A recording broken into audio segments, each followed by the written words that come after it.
네, 오늘은 대림절 넷째 주일입니다. 저들밖에 목자들에게 들려온 소식이란 제목으로 하나님 말씀을 나누겠습니다.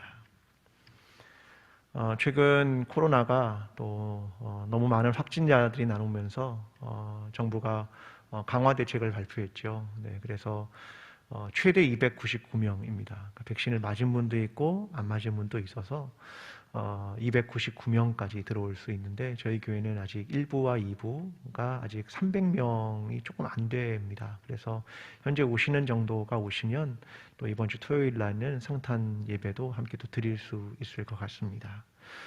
우리에게 들려오는 소식들이 때로는 어둡고 또 우리를 힘들게 하는 소식들이 있지만 우리 안에 있는 희망이라고 하는 불빛을 꺼뜨리지 않고 그것을 잘 지켜나가는 저와 여러분이 되면 좋겠습니다.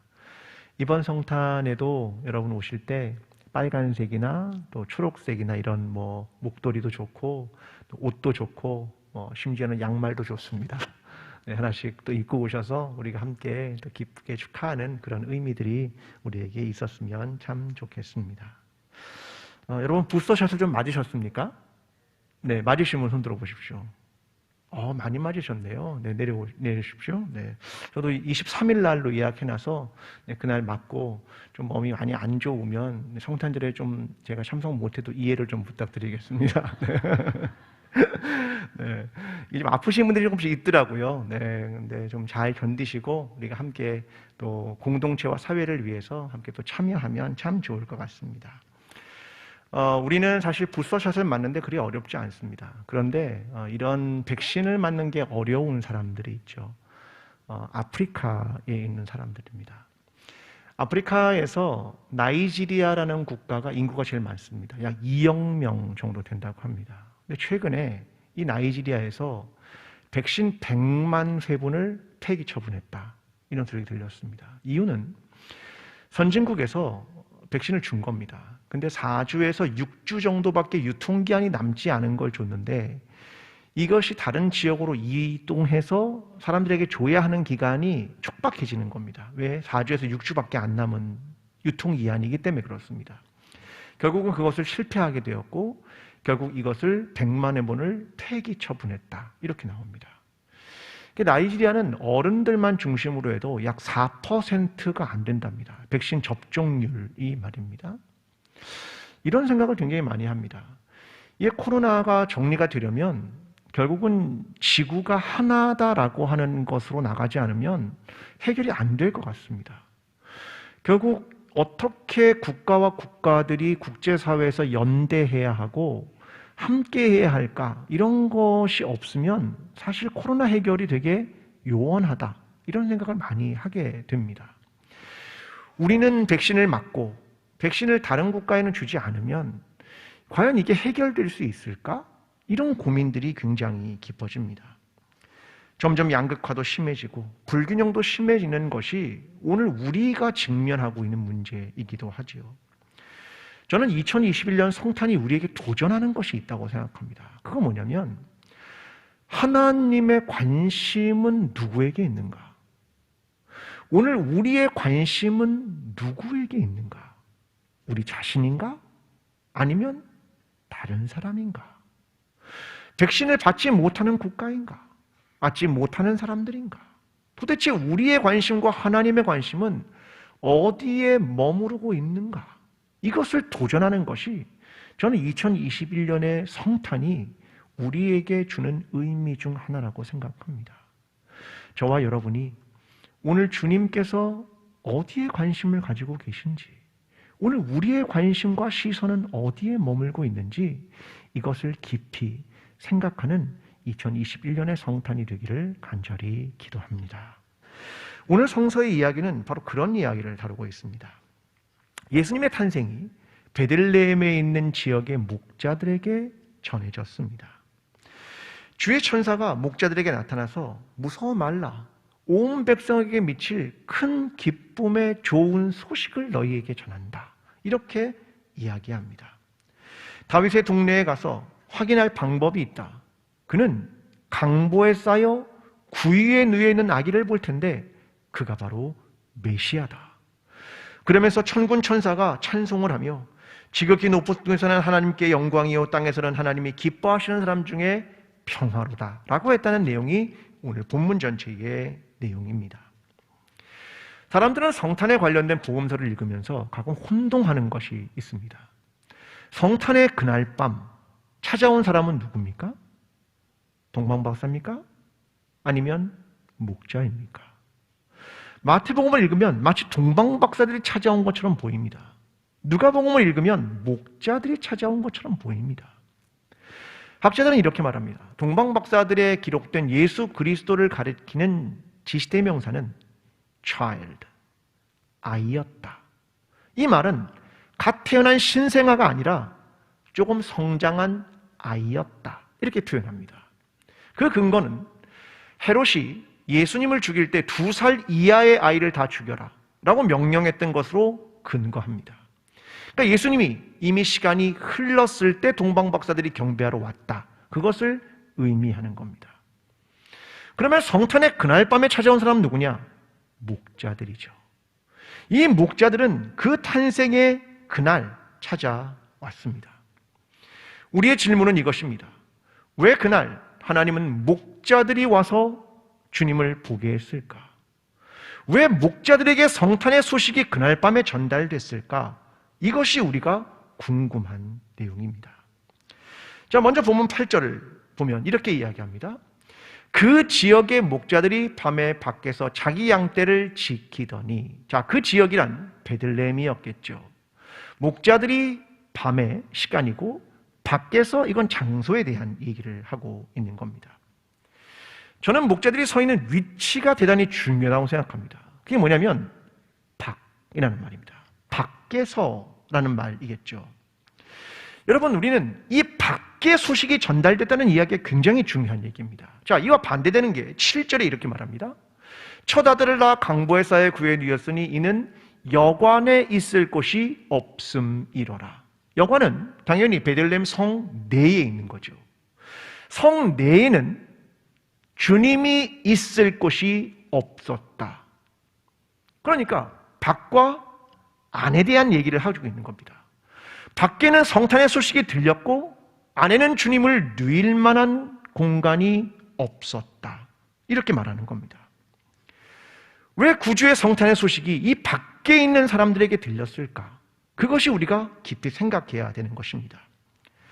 여러분, 성경에서 밖이라는 공간은 이렇게 설명을 합니다. 히브리서 13장 11절이 이렇게 말합니다.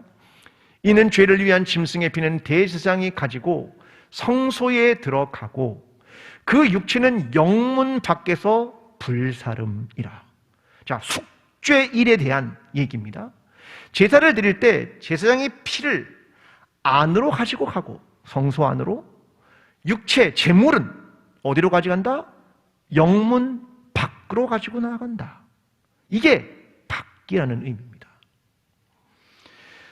여러분, 속죄 제사를 드릴 때도 마찬가지입니다. 레위기 16장 17절에 보면 그렇게 말합니다. 속죄제 수송아지와 속죄제 염소의 피를 성소에 들어가다가 속죄하였은즉 그 가죽과 고기와 똥을 밖으로 내다가 불사를 것이요. 밖으로 나갑니다. 뭐가요? 가죽, 고기, 똥.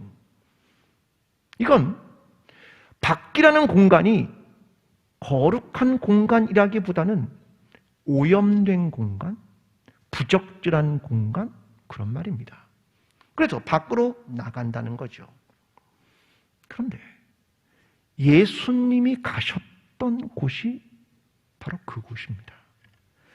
히브리서 13장 12절과 13절이 이렇게 말합니다. 그러므로 예수도 자기 피로써 백성을 거룩하게 하려고 성문 밖에서 고난을 받으셨느니라. 그런즉 우리도 그의 치욕을 짊어지고 영문 밖으로 그에게 나아가자. 주님이 성문 밖으로 가셨으니 우리도 영문 밖으로 나가는 것이 맞습니다. 그 얘기를 히브리서 기자가 해주는 것입니다. 주님이 가신 곳이 성문 밖, 예루살렘 성 밖이었습니다. 죄수를 매달아 죽이는 사형의 장소, 골고다, 바로 그곳이었다는 말입니다. 우리 주님은 안에 있지 않았습니다. 밖에 계셨죠. 여러분, 밖이란 소외된 장소, 오염된 장소, 사람들의 무관심의 장소, 힘과 능력이 없는 사람들이 있는 장소가 이 밖이라는 장소인 입니다. 베들레헴 밖에 성탄의 소식이 들렸다. 이건 굉장한 의미를 담고 있습니다. 하지만 사람들이란 밖에 있는 걸 원하지 않습니다. 저와 여러분도 안에 있고 싶어 하겠죠. 안과 밖을 가르는 중요한 것은 이 성을 만드는 거라고 생각합니다. 성벽을 쌓으면 안과 밖이 구분이 되지 않겠습니까? 근데 이 성을 최초로 만든 사람이 있습니다. 누구냐면 가인입니다. 창세기에 말하면 최초의 성을 이 가인이 쌓았습니다. 창세기 4장 17절에 말합니다. 이 가인이 성을 쌓고, 최초로 성을 쌓은 사람이 누구냐면 가인이다. 이렇게 말합니다. 출애굽기에 보면 또 하나의 성이 등장합니다. 출애굽기 1장 11절에 쌓은 성이 뭐냐면 국고성 비돔고 라암셋입니다. 이게 뭐 하는 곳이냐면 저장 공간입니다. 자기들의 곡식을, 재산을 저장하는 공간. 자, 이를 정리하면 성이란 나와 너를 구별하고 나만의 공간을 만들고 내가 보호를 경험하고 내가 안전하고 내가 나의 소유를 저장하고 이런 공간이 성이다, 이런 말입니다. 인간의 본성은 성을 건축하려는 데 있습니다. 인간은 안과 밖을 나누고 싶어하는 존재인지도 모르겠습니다. 그런데 이 성 안에는 있을 곳이 없었다. 이게 성경이 말하는 성탄의 이야기입니다. 예수님께서 누가복음 9장 58절에서 이런 말씀을 하신 적이 있었습니다.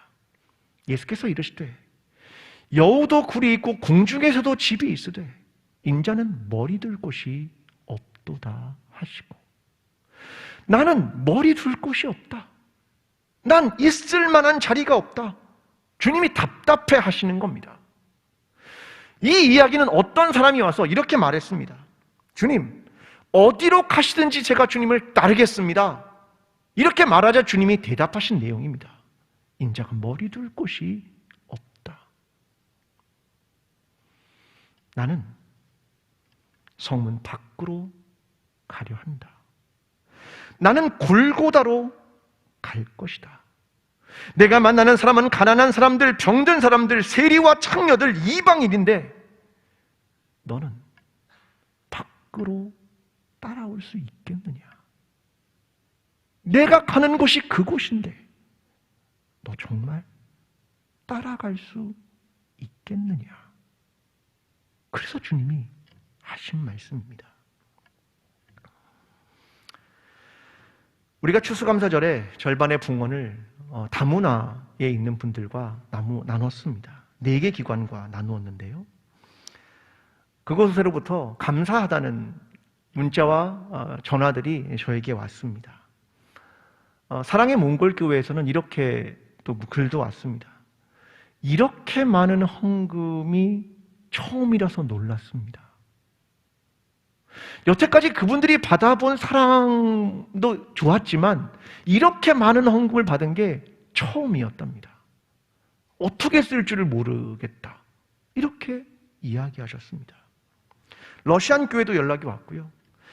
또 북구 다문화 센터의 레인보우 스쿨에서 지난주에 연락이 왔는데요. 이곳이 어떤 곳이냐면 중도 입국 청소년들을 가르치는 곳입니다. 자, 중도 입국 청소년 누구냐면, 자, 외국에 있는 어떤 여성이 한국분하고 결혼을 합니다. 남자분하고 결혼을 하면, 근데 이분이 먼저 결혼을 해가지고 애가 있어요, 이미.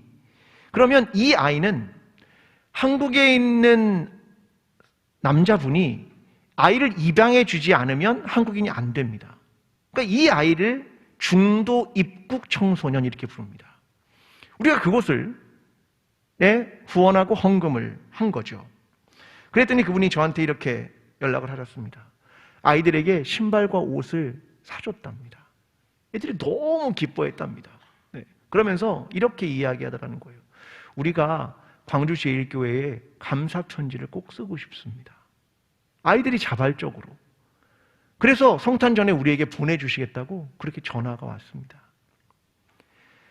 여러분, 밖에 있는 사람들은요, 감사할 줄 아는 것 같습니다. 참 고맙다. 너무 고맙습니다. 이런 마음을 갖는 것 같습니다. 여러분, 우리는요, 밖으로 나가야 되는 겁니다. 이 안에 자꾸 머물러 있지 말고 성탄의 소식이 베들레헴 내에 있는 여관이 아니라 밖의 사람들에게 들렸던 것처럼 저와 여러분이 내부와 성 내에 갇히는 사람들이 아니라, 그래서 예수 그리스도를 만나지 못하는 것이 아니라, 복음의 본질을 놓치는 것이 아니라 밖에 있는 사람들, 소외된 사람들, 아픈 사람들, 고통하는 사람들, 그들에게 성탄의 소식이 전해진 것처럼 저와 여러분이 이번 성탄에는 그들에게 예수 그리스도의 사랑과 주님의 따뜻함과 복음을 전하게 되는 저와 여러분의 삶이 되기를 간절히 기도합니다. 자, 두 번째 이야기는 예수 그리스도의 탄생이 목자들에게 전해졌다는 겁니다. 자, 누가복음 2장 15절이 이렇게 말합니다. 천사들이 떠나 하늘로 올라가니 목자가 서로 말하되 이제 베들레헴으로 가서 주께서 우리에게 알리신 바 이 이루어진 일을 보자 하고. 자, 그들은 천사들의 이야기를 듣고 베들레헴으로 가자 이렇게 말합니다. 그러니까 베들레헴 밖에 있었다는 말이겠죠. 자, 그리고 이루어진 일이라는 말은 천사의 이야기를 마음속에 믿고 확신한 겁니다. 자, 이루어진 일이니까, 그러니까 가게 된 것 아니겠습니까? 그리고 이 일을 사람들에게 전합니다. 자, 이게 17절에 나오는 얘기죠. 사람들에게 전파를 합니다. 자, 우리의 질문은 이겁니다. 왜 하필이면 목자들일까? 그리스도인들이 갖는 목자에 대한 이미지는 굉장히 좋습니다. 왜요? 예수님이 나는 선한 목자다, 이런 이야기를 하셨기 때문에. 또 하나는 다윗이 목자였기 때문에 우리는 목자들에 대한 이미지가 굉장히 좋습니다. 오늘 제가 그걸 좀 깨뜨려 보려고 합니다. 목자에 대한 현실적인 얘기를 좀 들려드리겠습니다. 예수님 시대의 목자들에 대한 얘기입니다. 학자들은 이렇게 말합니다.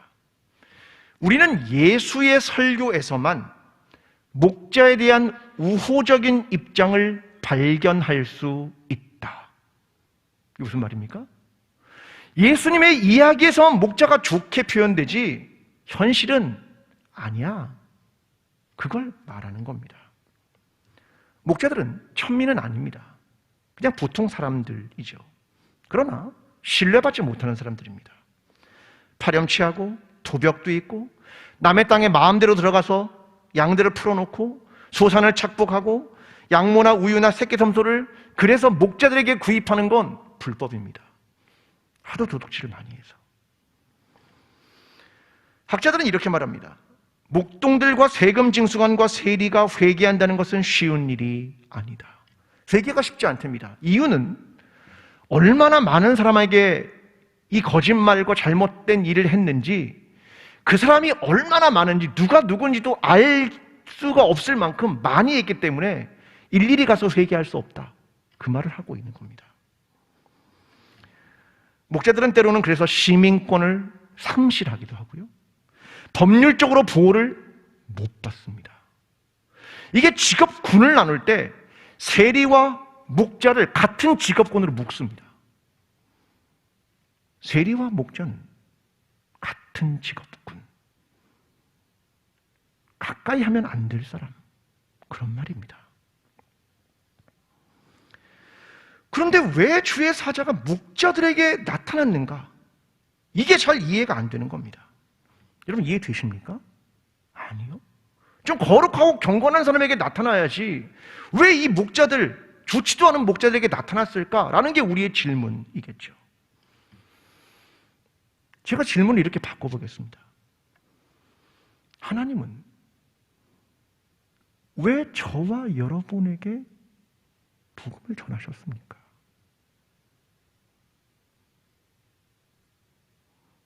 우리는 다릅니까? 우리는 목자보다 조금 낫습니까? 인간 안에는 선한 가능성이 없는 것 같습니다. 하나님이 목자들에게 왜 성탄의 소식을 전했는가? 그 질문과 똑같은 질문은 하나님은 왜 나라는 사람에게, 선함이 없는 사람에게 예수 그리스도를 알게 하셨을까? 그게 똑같은 똑같은 질문은 아니겠습니까? 우리는 쉽게 이렇게 생각합니다. 하나님은 말이야, 그 안에 긍휼이라는 걸 가지고 계셔. 불쌍히 여기는 마음이 하나님의 본성이야. 맞습니다. 그래서 하나님이 그렇게 사랑하셨지. 맞습니다. 우리도 가난한 사람, 난민들, 저 아프리카의 굶주린 아이들을 보면 마음에 긍휼이 일어납니다. 또 너무 불쌍해. 이 마음이 솔직히 일어납니다. 그런데 도벽이 심하고 파렴치한 인간에게 복음이 전해진다? 못 받아들입니다. 저는 사람 안에 있는 이 긍휼은 자연스럽게 나오는 때도 있지만 의지적 결단이 필요할 때도 있다라고 생각합니다. 나쁜 사람에게 성탄의 소식이 전해졌다. 그건 하나님의 의지적 결단은 아니겠습니까? 가난하고 힘든 사람들에게 긍휼을 베푸는 건 그럴 수 있습니다. 우리도 그러니까요. 우리는 만약 도무지 이해할 수 없는 사람에게 긍휼을 베풀 수 있겠습니까? 여러분, 그렇게 긍휼을 베풀려면요, 내 안에 전쟁터가 돼야 됩니다. 내 속이 다 뭉그러져야 됩니다. 하나님, 안 되겠습니다. 도저히 안 되겠습니다. 그래야겠죠. 내 안이 폭풍우가 일고 엄청난 파도를 맞고 나서야 사람은 의지적 결단을 합니다. 하나님은 안 그랬을 것 같습니까? 하나님도 그랬겠죠. 어떻게 목자들에게 전할 수 있을까? 하나님도 고민을 했을 것 같습니다. 주님은 마태복음 5장 45절에서 이렇게 말합니다. 이같이 한즉 하늘에 계신 너희 아버지의 아들이 되리니 이는 하나님이 그 해를 악인과 성인에게 비추시며 비를 의로운 자와 불의한 자에게 내려주십니다. 저는 저 말씀을 읽으면서 하늘의 해를 악인과 성인에게, 왜 악인을 먼저 썼지? 이렇게 생각을 했습니다. 근데 가만히 생각해 보니까 내가 바로 그 악인입니다. 하나님이 그 악인을 먼저 씁니다. 그런 거 아닐까? 이런 생각이 듭니다. 누가복음 6장 35절에 이렇게 말합니다. 그는 은혜를 모르는 자와 악한 자에게도 인자하시니라. 정말 성경 너무 어렵습니다. 은혜를 모르는 자, 악한 자에게도 인자하시다.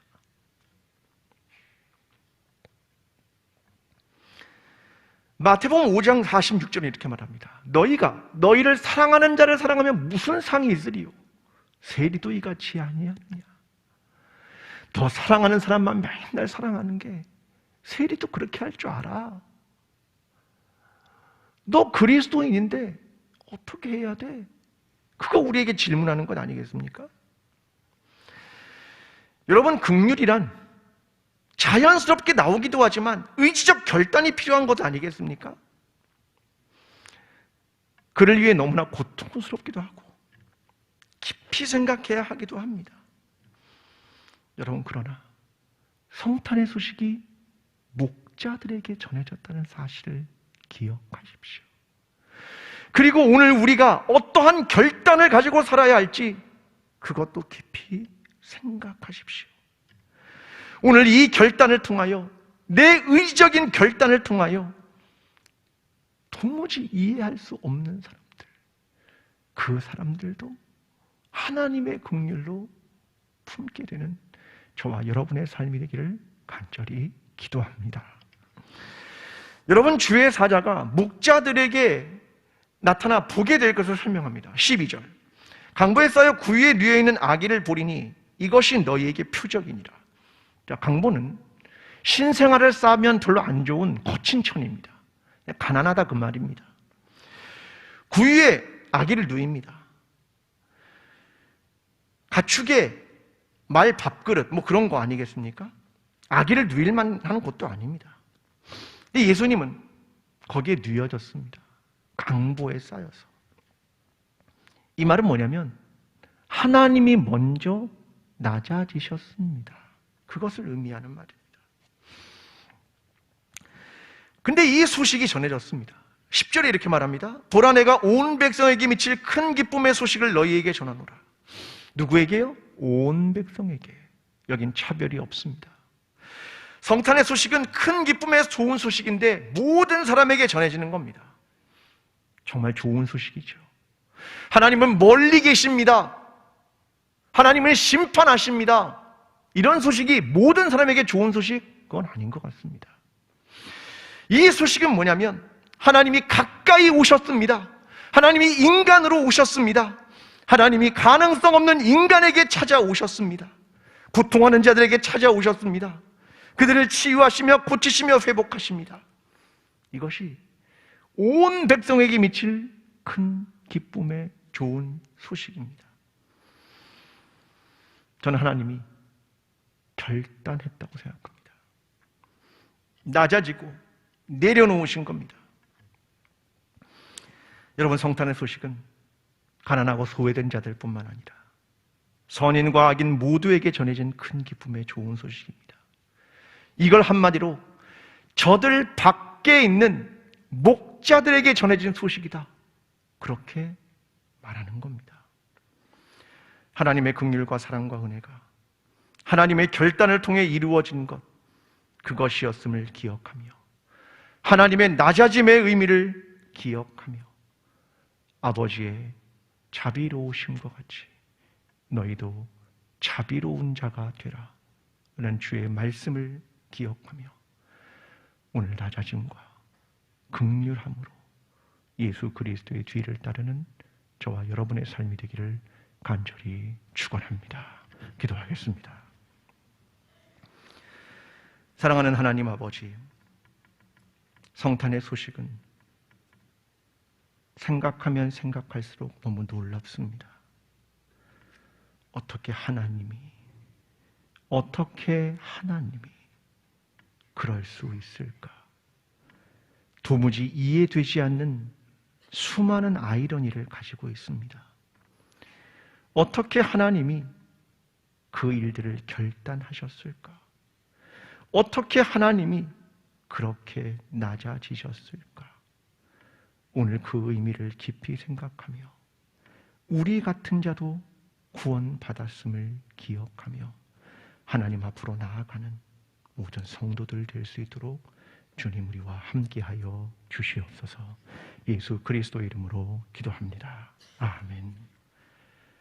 사랑하는 광주제일교회 성도 여러분, 하나님께서 하늘의 보좌를 버리고 인간이 되셨습니다. 아기를 쌀 수도 없는 강보에 쌓였고 사람들은 하나님을 구유에 누였습니다. 태어난 아기가 이보다 더 낮아질 수 있겠습니까? 하나님이 이보다 더 낮아질 수 있겠습니까? 우리는 나의 성을 만들고 그곳에서 살고 싶고 보호와 안전, 저장과 지위를 원하며 결국은 자기 이익을 구하는 악한 사람들입니다.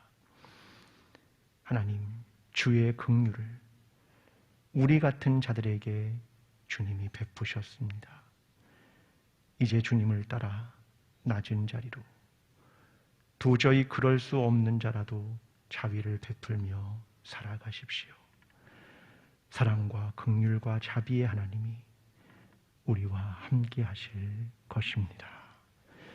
이제는 우리를 위해 강보에 쌓여 구유에 누이신 예수 그리스도의 은혜와 이해할 수도 없고 끝없는 자비와 긍휼을 베푸시는 그 하나님의 사랑과 오늘도 우리가 하나님의 자비를 닮아가도록 도우시는 성령님의 인도하심이 밖에 있는 사람들과 도무지 이해할 수 없는 사람들에게까지 사랑하기로 마음속에 결단하는 모든 예배자들과 광주제일교회와 나라와 민족 위에 지금부터 영원까지 함께 하시기를 간절히 축원하옵나이다. 아멘.